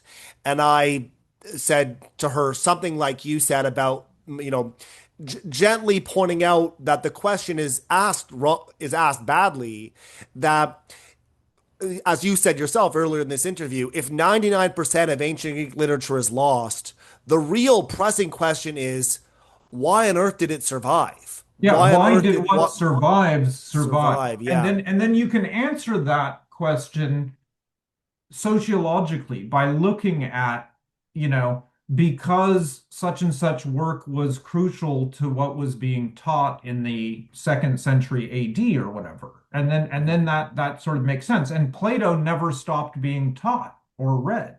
Yeah, Okay. absolutely. And so, when I am curious a little bit about the iamblichus thing, this is a question that popped into my brain earlier when we were talking about sources. And I feel like it's an appropriate question to ask now at this point in the interview. When Iamblichus is quoting this, is he always doing so favorably or approvingly? The reason why I'm asking is that I wonder about whether the attitude he takes to the text, to the Protrepticus, whether that could, in a way, you know, change our confidence level about how faithfully he's excerpting from it. I mean, if you told me he was really, really, really hostile to the text, there's a part of me that would wonder, like, is that sort of poisoning the evidence, right? Like, is that distorting what passages get quoted or not? But so then I wonder what you have to say about this. What is his attitude towards this in his text? Yeah, great question again. So his attitude about this text. So first of all, he has a different attitude. The text itself is very, in our interpretation, involves different characters making different sorts of arguments. So his interest and agreement with those arguments is variable to some extent. So he is most inclined to agree with someone like Heraclides of Pontus, who is a Pythagorean enthusiast. After all, Iamblichus is a neo-Pythagorean philosopher who's actually writing a Pythagorean sequence of works that begins with On the Way of Life of Pythagoras and then Protreptic to Philosophy, which is where our excerpts come from. And the third one is On the Common Mathematical Sciences, where further excerpts from the Protrepticus come. So, in theory, he could have just excerpted the Heraclides of Pontus parts because those are the most kind of Pythagorean. But in fact, he not only did that, but did the Aristotle parts, with which I think he can agree, although he might have less interest, but they make general defense of theoretical philosophy. And so, for example, one of the parts that's most fragmented is the argument about why it's Protrepticus 10, chapter 10 of his book, about why theoretical philosophy is useful for politics. And Iamblichus just seems less interested in that. And so his excerpt from it, is something we would be very interested in. But his excerpt from that is truncated and short and not conclusive and so on. And so it looks like he just didn't bother to keep copying all of the arguments they had about that and instead went on to the next argument about pleasure or whatever. Okay, so but he not only preserved the parts from Heraclides of Pontus and Aristotle with whom he would agree, but, and this is just crucial to our interpretation of it as a dialogue, within our evidence base is the Isocrates speeches, which argue against theoretical philosophy. And he also preserved those. And why did he preserve those? Well, because he was writing a general account of mathematics, and here's this ancient work that happens to have an attack on mathematics and a defense of mathematics as part of its Protreptic to philosophy.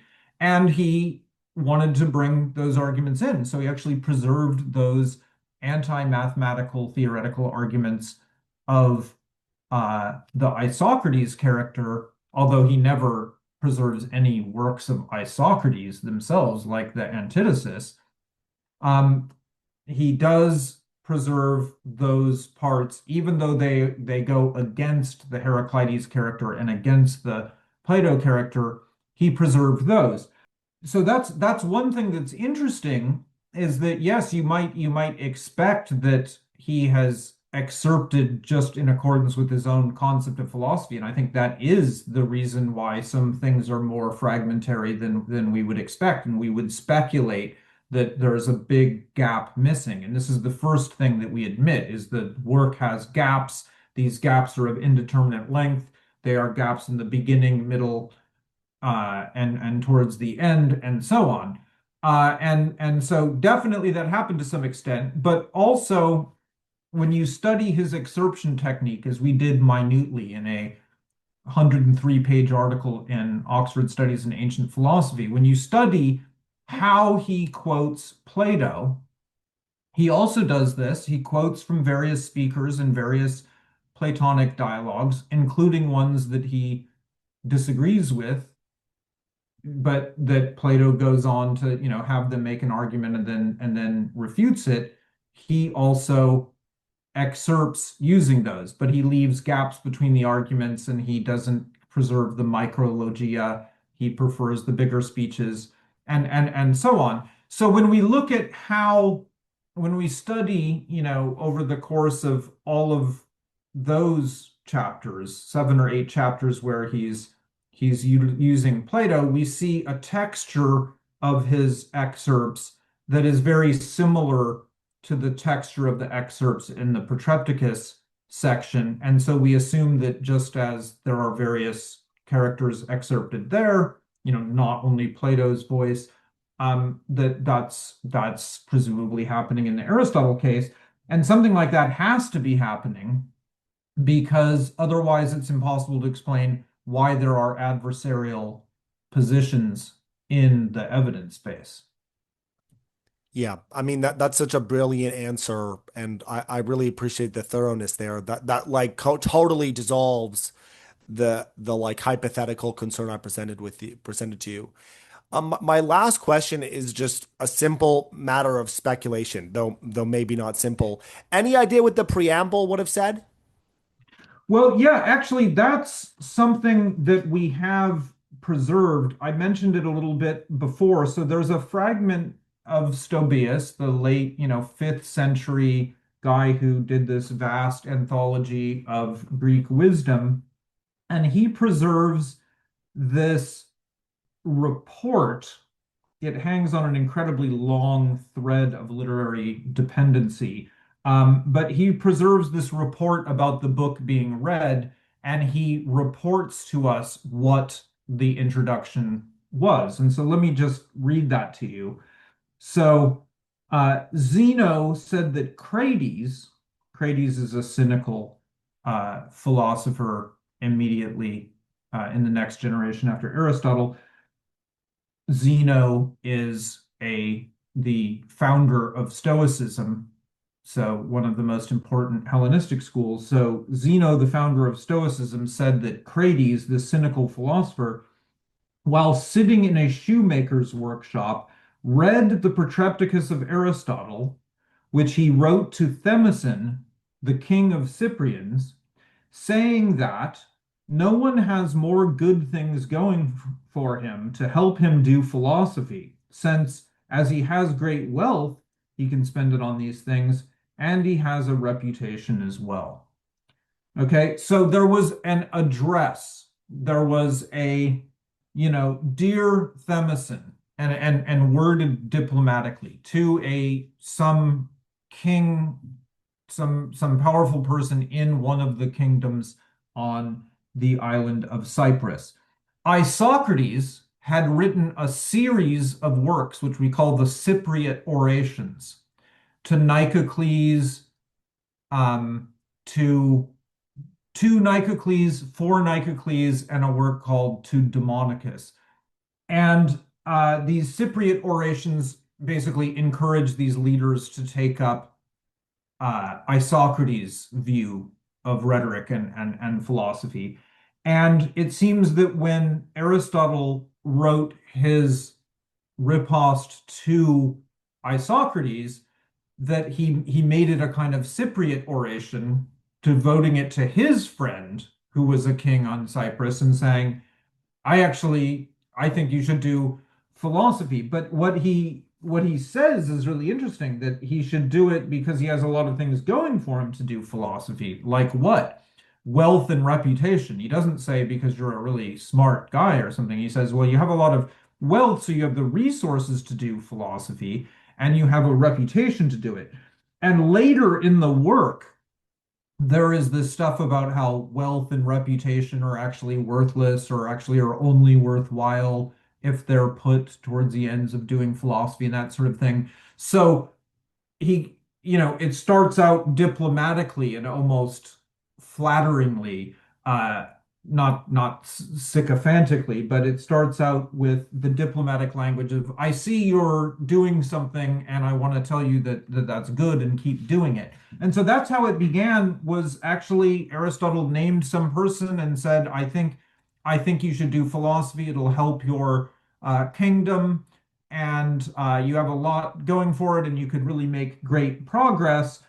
And so look at this. Here's a defense of it, and then goes into the dialogue. And that preamble could have been fairly short, or it could have been sort of medium length. And what we would compare this to is the preambles to Cicero's dialogues. So there is a preamble of On Moral Ends, for example, De Finibus, that starts out with a page-long preamble about why he wrote the work and who it's dedicated to. It's dedicated to Brutus, and he says, Brutus, I hear you're interested in this stuff, and that's very good. And he's diplomatic about that. And then he defends doing philosophy in Latin. I know that if you're really serious about philosophy, you need to do Greek, but I actually think you can kind of do it in Latin, and I'm going to show that. And so he goes into a number of topics like that. So we don't know, since it's not preserved. It could have been something longer like that, or it could have been more of a brief kind of address. But that seems to be what the preface was like. Since Cicero says he models himself on Aristotle, and Cicero, before his own dialogues, has a preface and says that Aristotle innovated the whole genre by introducing these prefaces, then we look to the prefaces of Cicero for an analogy. Yeah, well, Monty, thanks so much. I mean, I really appreciate, and the whole scholarly community appreciates the work you and Doug Hutchinson have done reconstructing Aristotle's Protrepticus. If interested listeners want to find this text somewhere, where can they find it? Well, for one thing, we have a website, www.protrepticus.info, and that hasn't been updated in a while, but it has links to a lot of our work in progress and published essays and an earlier version of the reconstruction. Because one thing we've done all along with this work is put it on the internet uh, prior to publication, and have got a lot of people in the community that give us criticisms and give us arguments, and so we change it on that basis. And so for a long time, that was the sort of hub where we were putting everything. Right now, the most recent version of the reconstruction is available in a PDF on Fill Papers, and I will give you the URL for that later, so that you can put it in the text. But they can simply download the latest PDF of the reconstruction from Fill Papers, and they, not just you, but your listeners, can feel free to contact me or Doug, and contact me at monty@ucsd.edu if they have any questions about it. Cool. Well, thanks again. I appreciate that. And definitely the link will be in the episode description wherever you find this, whether that's Apple or Spotify or YouTube or wherever. I'll make sure to include a link to that. Well, thanks again for your time, Monty, and all the work that you and Doug Hutchinson have put into this project. Thanks so much. Well, thank you very much again, Doug. And I think that the podcast and the blog are going very well. So thank you for your contribution to our field.